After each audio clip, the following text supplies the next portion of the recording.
on to Storm Team 4. Now let's head back out to your meteorologist. You paying attention, Brendan? Come on, Brendan. Hello. We're heading out to you. See you on the phone there. Probably updating the socials. He's always updating the socials. Yeah, he's probably checking the maps. He's on top of it. Yeah. And so, Brendan, I actually... The graphics. The graphics. Yeah, you're always on top the graphics. of it. Always working. He's like, don't call me out. I'm working. Always. I'm trying.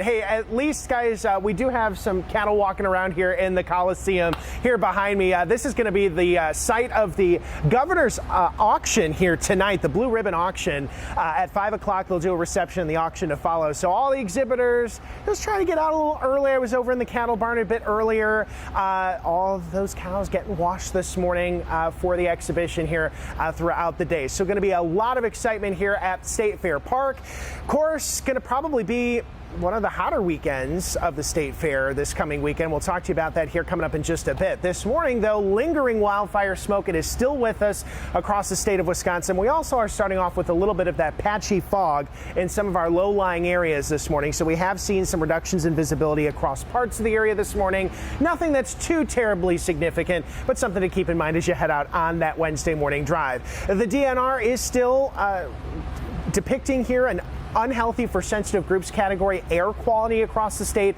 Our air quality sensors have picked up that wildfire smoke still this morning, but with southerly winds on the way, we're going to see an improvement here a bit later on this afternoon into the evening. That said, an air quality alert continues for much of southeastern Wisconsin through noon today. The DNR in their forecast yesterday indicating, hey, we do not think we're going to extend this. And you can see on the future wildfire smoke graphic here, southerly winds are going to help kick a lot of that smoke out of Wisconsin here over the next, I would say, 12 to 18 hours. So this morning, yes, we're still dealing with that haze in the sky. It's 68 degrees right now in Milwaukee, a very light wind, also contributing factors to some of that patchy fog. We're at 63 right now in Waukesha, 70 currently in Racine, and I've got numbers in the upper 50s and low 60s a little bit farther west of Milwaukee this morning. Dew points on either side of 60 degrees inland, but closer to the lakefront in the upper 60s, so you do feel that humidity in the air. If you do plan to head over here to the State Fair a bit later on this afternoon, sure, there could be just a little bit of some lingering smoke, but I do anticipate the air quality to improve.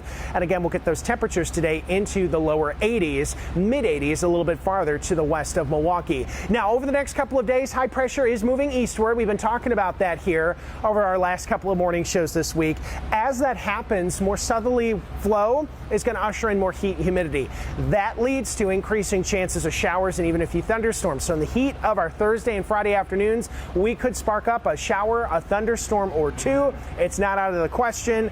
I think the widespread nature of the rain, not something we have to be concerned about, but it is something that your Storm Team 4 will be watching closely. I will point out tomorrow during the afternoon, early evening, we could have a couple of pop-up showers, maybe a few rumbles of thunder. That's something that we're going to keep a close eye on. Not a complete washout of a day, but just something that we need to just keep an eye on. In the next several days, the dew points going up. So by this weekend, those dew points are back towards 70 degrees. That's just in time for that high of 90 on Saturday. And then more chances of rain are expected early next week with high temperatures in the mid 80s.